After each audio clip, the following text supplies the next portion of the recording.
Bonjour à tous et bienvenue dans ce guide de la photo panoramique.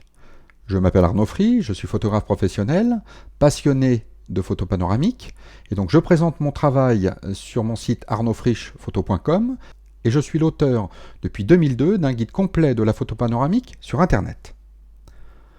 Dans ce tutoriel vidéo, nous allons apprendre à connaître l'interface de Panotour Pro dans sa nouvelle version, la version 2. Dans un premier temps, nous allons nous intéresser à la page d'accueil, à la nouvelle page d'accueil, et voir les principales nouveautés. Ensuite, nous allons nous intéresser à l'onglet Visite, et là encore, noter un certain nombre de nouveautés par rapport à la version 1.8. Nous allons continuer avec le tout nouveau onglet Style, qui permet de gérer toutes les fonctionnalités de votre visite virtuelle, et surtout sa personnalisation graphique.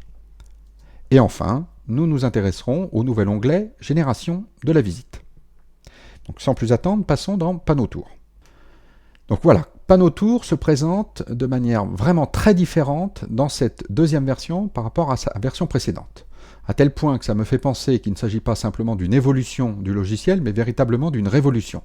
J'ai rarement vu un logiciel autant évoluer en 14 ans entre une version précédente et une toute nouvelle version. Donc il va falloir de très nombreux tutoriels vidéo pour vous montrer toutes les nouveautés. Ce que je peux dire à ce stade, c'est que cette nouvelle version 2.0, donc très différente de la version 1.8, fondamentalement va permettre à n'importe qui n'est pas programmeur, et c'est vraiment la principale nouveauté que je vois, n'importe qui n'est pas programmeur, par exemple un photographe, va pouvoir aller beaucoup plus loin dans la personnalisation d'une visite virtuelle sans avoir besoin d'écrire la moindre ligne de code. Les fonctionnalités sont beaucoup plus puissantes, les personnalisations, le choix des options est beaucoup plus varié, donc nous allons voir qu'il est vraiment très facile aujourd'hui, même si c'est relativement long, ça nécessitera évidemment beaucoup plus de travail qu'avec la version 1.8, mais il sera possible de vraiment personnaliser un travail, la réalisation d'une visite virtuelle.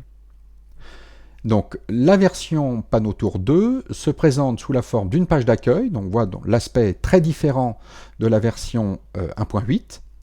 Nous allons quand même retrouver quelques icônes classiques ici qui permettent de gérer, d'ouvrir un projet, d'enregistrer un projet, d'aller chercher des panoramas, de gérer l'historique, de générer un projet et enfin de le visualiser.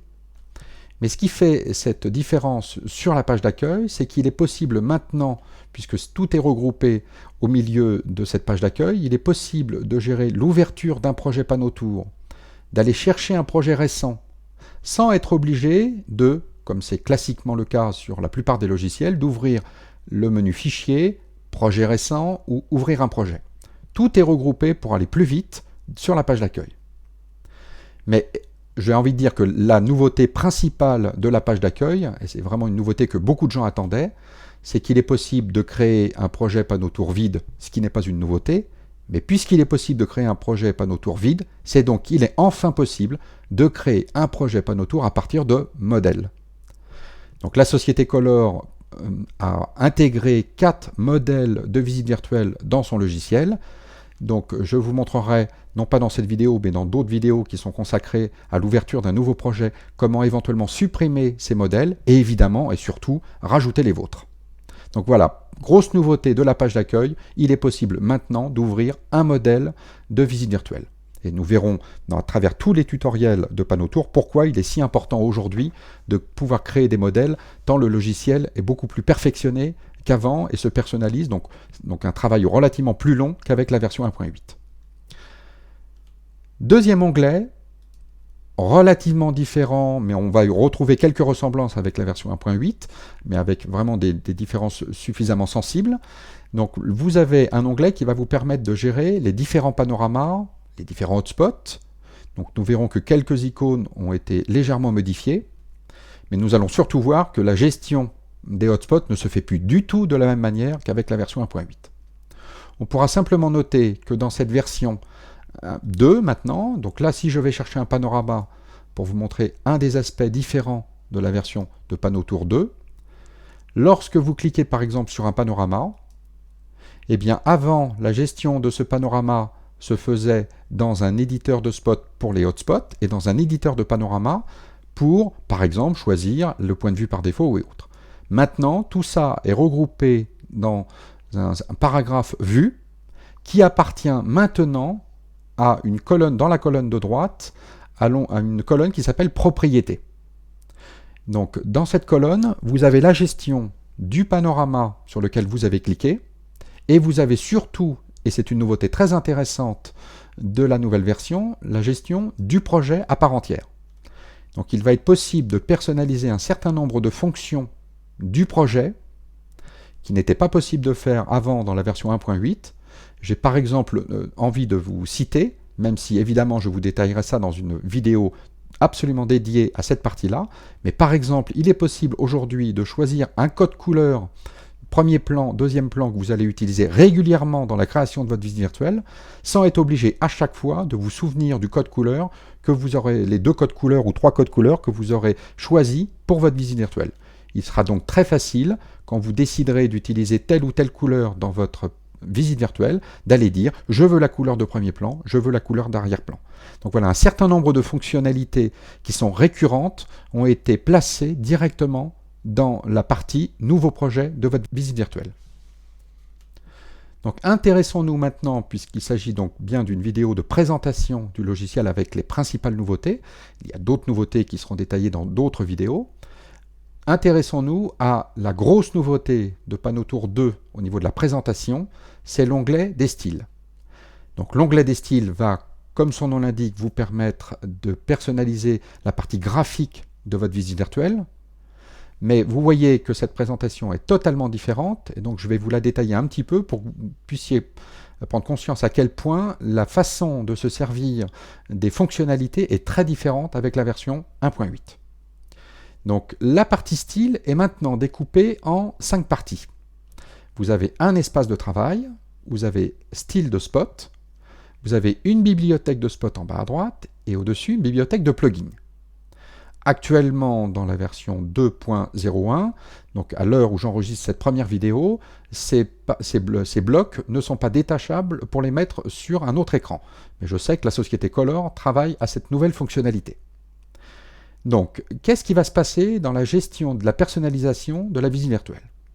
Eh bien, pour prendre simplement un exemple, imaginez que dans votre visite virtuelle, donc vous allez choisir des plugins.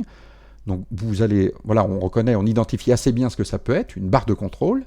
Eh bien, si je déroule le menu, j'ai accès maintenant à davantage de barres de contrôle au niveau graphique qu'avec la version 1.8. Et il va tout simplement me suffire de cliquer, de double-cliquer par exemple sur cette barre de contrôle pour l'ajouter à mon projet. Donc l'espace de travail est tout simplement l'endroit qui va regrouper tous les plugins que j'aurais choisis parmi toute la liste qui est accessible ici. Nous allons voir qu'ils sont beaucoup plus variés qu'avec la version 1.8, ça nécessitera une vidéo à part entière. Et bien donc je choisis une barre de contrôle, je l'affiche dans mon espace de travail, donc ça va être la barre de contrôle qui va s'afficher pour mon projet. Et bien cette barre de contrôle va être absolument personnalisable dans la partie centrale de l'onglet style. Donc voilà, grosse nouveauté, la personnalisation de n'importe quel outil, n'importe quelle fonctionnalité, n'importe quel style de spot va se faire maintenant dans la partie centrale.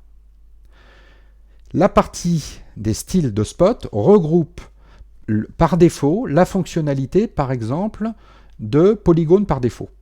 Si vous décidez de créer un polygone sur votre image, donc là par exemple je décide de mettre un polygone sur ma visite virtuelle pour pouvoir rentrer dans le musée Michelin, eh bien, vous allez constater que les propriétés de ce spot ne sont plus maintenant gérées directement dans l'onglet Visite, par exemple ici. Vous avez le style de ce polygone, eh bien, il n'y a aucune personnalisation possible à part une infobulle pour ce polygone. Tout est maintenant géré et centralisé dans l'onglet des styles. Et donc, si je vais dans le style de spot, et on est bien d'accord, puisqu'il s'agit de la colonne de gauche, il s'agit de toutes les fonctionnalités qui sont actives dans mon panorama. La colonne de droite, c'est toutes les fonctionnalités que je peux rajouter à cette visite virtuelle. Eh bien, le polygone, par défaut, va avoir ses propriétés. Et c'est ici que nous allons décider la couleur de la bordure, la couleur au milieu du polygone. Est-ce qu'on veut qu'il soit affiché complètement, un peu, avec une opacité, pas d'opacité?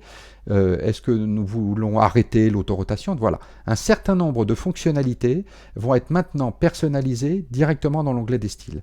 Ce qui veut dire, dans la version 2 par rapport à la version 1.8, c'est que maintenant, il est possible de déterminer un type de polygone que vous utiliserez la plupart du temps dans une visite virtuelle, et au lieu d'être obligé de reconfigurer chaque hotspot avec ces mêmes fonctionnalités, vous aurez la possibilité d'attribuer ce polygone, ce type de polygone, cette personnalisation de hotspot à l'ensemble de votre visite virtuelle.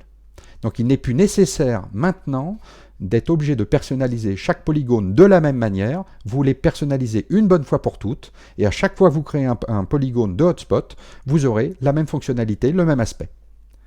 Donc voilà pourquoi, donc ça c'est un vrai avantage, mais voilà pourquoi maintenant il est possible d'avoir une bibliothèque de spots en bas à droite. C'est que vous voyez qu'il est possible de rajouter par exemple une autre propriété de polygone. Eh bien qu'est-ce que ça veut dire? Ça veut dire que si je double-clique ici, je vais rajouter un deuxième style de polygone pour ma visite virtuelle. Et bien maintenant, qu'est-ce qui va se passer? Je vais personnaliser ce deuxième style avec d'autres codes couleurs, d'autres fonctionnalités. Et maintenant, donc je serai obligé d'en rajouter autant que je veux. Si je voulais créer en version 1.8, à chaque fois que je fais un nouveau hotspot, je voulais absolument personnaliser ma visite virtuelle. C'était très pratique dans l'1.8 parce que c'était une fonction de base, une fonction par défaut. Maintenant, si je veux qu'il y ait 10 formes de polygones différents, il va falloir que je double-clique 10 fois sur défaut polygone spot style.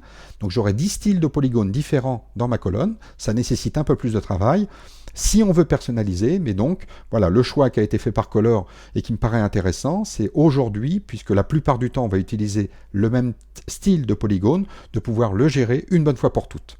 Donc voilà, ici, vous voyez qu'évidemment, à chaque fois que vous allez rajouter une fonctionnalité, par exemple, ajouter une photo, une vidéo, un son, ou bien par exemple le lens flare, tout est géré une bonne fois pour toutes dans une partie centralisée. Et à chaque fois, vous pouvez rajouter autant de points avec des fonctionnalités différentes. Donc une façon de gérer les spots très différemment de la version 1.8. Donc évidemment, j'y reviendrai dans d'autres vidéos, mais je voulais vous montrer ici la grosse différence qu'il y a entre la version 1.8 et la version 2 dans la façon de gérer la personnalisation du panorama. Et donc, pour revenir enfin sur cette dernière fonctionnalité, pour montrer l'esprit de la nouvelle façon de travailler dans PanoTour V2, j'ai mon polygone, et donc je choisis tout simplement dans la colonne des styles. Maintenant, j'ai mes deux façons de gérer mes styles, mes hotspots polygonaux différents, et il suffit tout simplement de choisir, je veux tel aspect ou tel autre.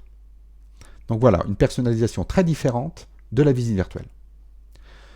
Donc voilà, pour faire dans cette présentation éventuellement une autre fonctionnalité, même si j'y reviendrai en détail dans une autre vidéo, mais par exemple, si je clique ici sur les vignettes, eh bien vous avez aujourd'hui la possibilité, non pas sur les vignettes, pardon, ce que je voulais vous montrer qui m'intéresse beaucoup, c'est la galerie. Voilà, et bien maintenant dans la galerie de photos, vous avez la possibilité de présenter une vraie galerie photo avec un certain nombre de photos dans cette galerie. Donc, dans la version 1.8, il était possible de rajouter l'ouverture d'une photo quand on clique sur un bouton. Enfin, dans la version 2, il est possible de rajouter une vraie galerie photo avec une série de photos avec laquelle on va pouvoir afficher avec les boutons classiques avancer, reculer. Donc voilà, tout ça sera vu en détail dans une autre vidéo. Et donc maintenant, nous allons nous intéresser au dernier onglet, l'onglet des générations. Donc, dans sa présentation, aujourd'hui, l'onglet Génération va nous permettre de gérer un petit peu plus simplement un certain nombre de fonctions qui étaient regroupées ailleurs dans la version 1.8. Vous avez la possibilité, comme dans la version 1.8, de choisir le répertoire, le nom du fichier de votre visite virtuelle. Donc, la principale nouveauté de cet onglet, c'est évidemment enfin la possibilité de générer une visite virtuelle qui va être compatible avec tous les supports. Que ce soit du smartphone, de la tablette ou tous les navigateurs, puisqu'il est possible de générer enfin une visite virtuelle en Flash, mais également en HTML5. Donc là, simplement une petite chose très importante, il est à noter que par exemple, je viens de créer des spots polygonaux.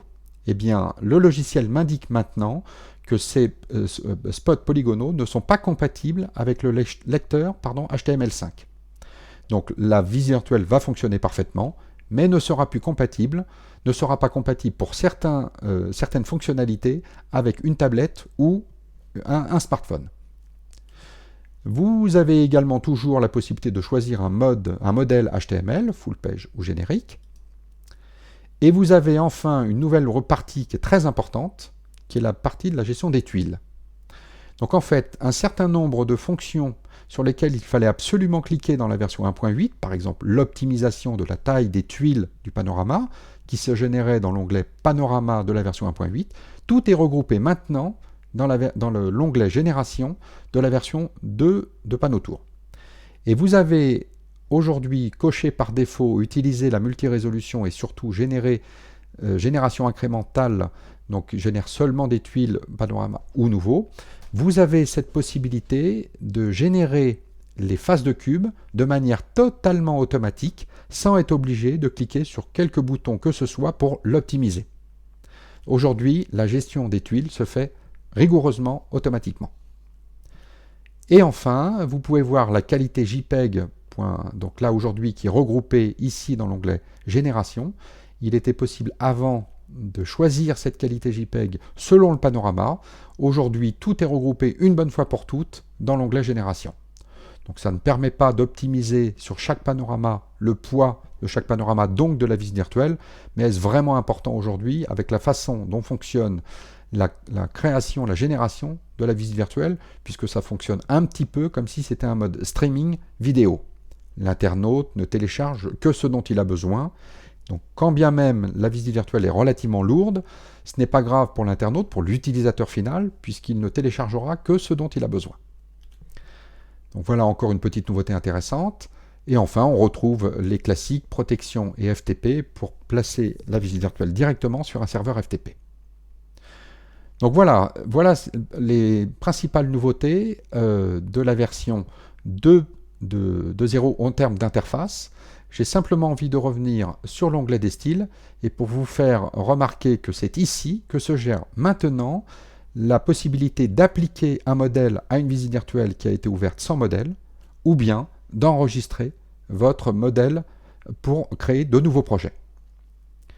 Donc voilà qui termine la présentation de l'interface principale de Panotour. Il est évident que dans d'autres vidéos, je vais rentrer en détail dans chaque nouvelle fonctionnalité.